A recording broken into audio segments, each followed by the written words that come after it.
আগামী মাসের 12 তারিখে দেশের জাতীয় নির্বাচন, তাই তো নাকি? ঠিক বললাম না ভুল বললাম? ঠিক আছে। এখন এই যে 12 তারিখে জাতীয় নির্বাচন, এই নির্বাচনে আপনারা, আমরা, বাংলাদেশের জনগণ, প্রত্যেকটি মানুষের একটি অধিকার আছে। কি বলেন তো? ভোটের অধিকার আছে। নির্বাচন সময় যেমন অধিকার, তেমন এই যে এখানে যত মানুষ আপনারা আছেন, আপনারা সহ এই জেলায় যত মানুষ আছে, তাদের মধ্যে যারা ভোটার, তাদের মধ্যে ভোটার আছে না? এখানে ভোটার তো আছেন আপনারা। প্রত্যেকটি ভোটারের দায়িত্ব হচ্ছে কি?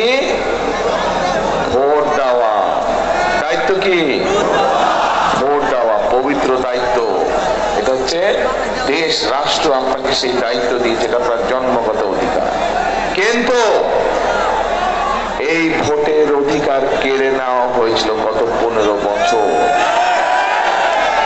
এই ভোটের অধিকারকে আদায় করতে গিয়ে গত 15 বছরে আমাদের শত শত নেতাকর্মী, আরো বিভিন্ন রাজনৈতিক দলের, এমনকি রাজনীতি করে না কিন্তু জনগণের এই অধিকারের পক্ষে কথা বলেছে, এরকম বহু মানুষকে হত্যা করা হয়েছে, গুম করা হয়েছে, খুন করা হয়েছে। বহু হাজারো লক্ষ মানুষের বিরুদ্ধে মিথ্যে মামলা দেওয়া হয়েছে। শুধু সেই সময় নয়, এই যে এখানে আমার সামনে এখানে কতগুলো পরিবার বসে আছে, তাদের সদস্যদেরকে আমরা হারিয়েছি।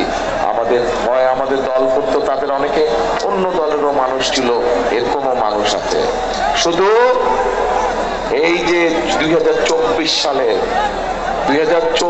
সালের 5ই আগস্ট, এই যে সারা দেশের মানুষ রাজপথে নেমে এসে স্বৈরাচারকে যে বিদায় করেছিল, সেই সময় 1500 মানুষকে হত্যা করেছে, তার মধ্যেও এখানে উপস্থিত আছে।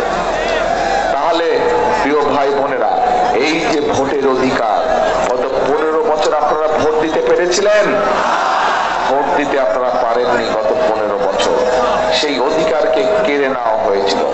এখন এই যে শত হাজার মানুষের জীবন উৎসর্গ করার মাধ্যমে এই যে অধিকারটি ফিরে পেলেন, এই অধিকারটা তো তাহলে 12 তারিখে এই অধিকারটি প্রয়োগ করতে হবে। প্রয়োগ করতে হবে না?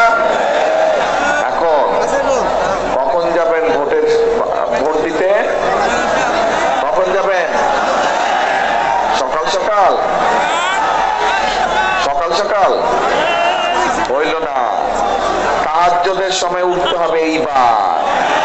এইবার তাহাজ্জুদের সময় উঠতে হবে। তাহাজ্জুদের নামাজ পড়ে যার যার ভোট কেন্দ্রের সামনে গিয়ে ফজরের জামাত পড়বেন। পারবেন? ফজরের জামাত পড়ে লাইন দিয়ে দাঁড়া যাবেন যারা যারা ভোটার যেই এলাকার।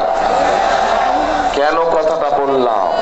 কথাটা এই কারণে বললাম যে গত 15 বছর যেমন আমির নির্বাচন হয়েছে, নিশিরাতের নির্বাচন হয়েছে, মনে আছে না? মনে আছে। আপনাদের ভোট দিতে দেয় নাই। ঠিক একইভাবে এইবার আবার ষড়যন্ত্র শুরু হয়েছে একটা দলের। পত্রিকার খবরে এসেছে, এই যে প্রবাসী আমাদের ভাইয়েরা থাকে, তাদের জন্য পোস্টাল ব্যালটের কথা আমরা বলেছিলাম অনেক আগে থেকে। এই সরকার সেটা পূরণ করেছে, সবটা না পেলে অনেকটা করেছে। কিন্তু পত্রিকার খবরে দেখলাম যে পোস্টাল ব্যালট সরিয়ে ফেলাতে। দেখেছেন আপনারা খবরটা?